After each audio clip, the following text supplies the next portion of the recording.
So I was the environment reporter at Wimbledon this year, and we were talking about all the things that a really interesting mix, I think, between sport and sustainability and the responsibility that sport have, particularly this, one of the probably the most famous and well thought of tennis championship in the whole world. How can something we love, something I have loved since I was so young. I remember getting the bus down from Grimsby with my local tennis club for like 7 hours to watch 2 hours of tennis at Wimbledon when I was little. But I have loved Wimbledon for as long as I have existed, and I want to keep loving Wimbledon, and I want my kids and grandkids and their kids to keep loving Wimbledon because it's such a special part of being British and tennis and sport. But that's exactly what we mean when we say sustainability. How can we make sure that something we enjoy now, we're still enjoying in hundreds of years? And thankfully, Wimbledon, while they're not perfect and they don't purport to be, there's still changes that they can make.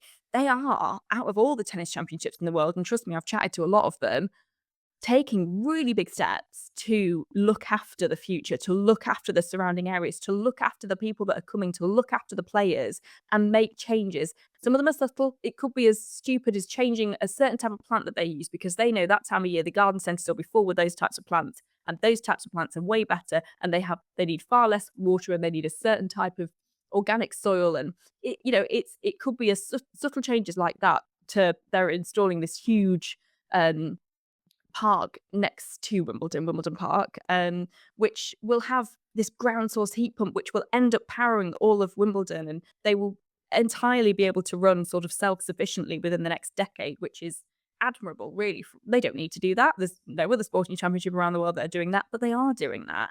So my sort of job for the couple of weeks of the championship was to just drip feed subtly bits and pieces of information around being more climate conscious. How can you be a Wimbledon guest and be a bit more climate conscious? And one of those things was fashion. Wimbledon fashion's huge. It kind of derives how people are dressing for those months of the year because you see so many people looking so glam and so classic, and the Wimbledon whites are iconic. And it was the point of the piece was to try and show how easy it would be to attend Wimbledon, and not have gone straight to the high street and bought something off the high street. So I was going around asking people where they got their outfits from, whether they would have considered buying something secondhand, kind of expecting the answer to be no. And to my utter delight, genuinely, I would say 80% of the people that I stopped that were looking fabulous had got either their outfit secondhand or they had borrowed it from a mate. And I was like, oh,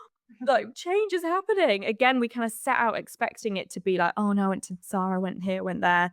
And that wasn't the narrative. Like, this is what restores my faith in humanity, in that things are changing and that, the messaging is getting through. And also you mentioned cost, secondhand often is a cheaper way of buying something that is still, I always say, new to me. Like, if something arrives and I'm still desperate to wear it, I'm not like, ugh, it's secondhand, I'll get to it in a minute. I wouldn't have bought it if I felt that way about it.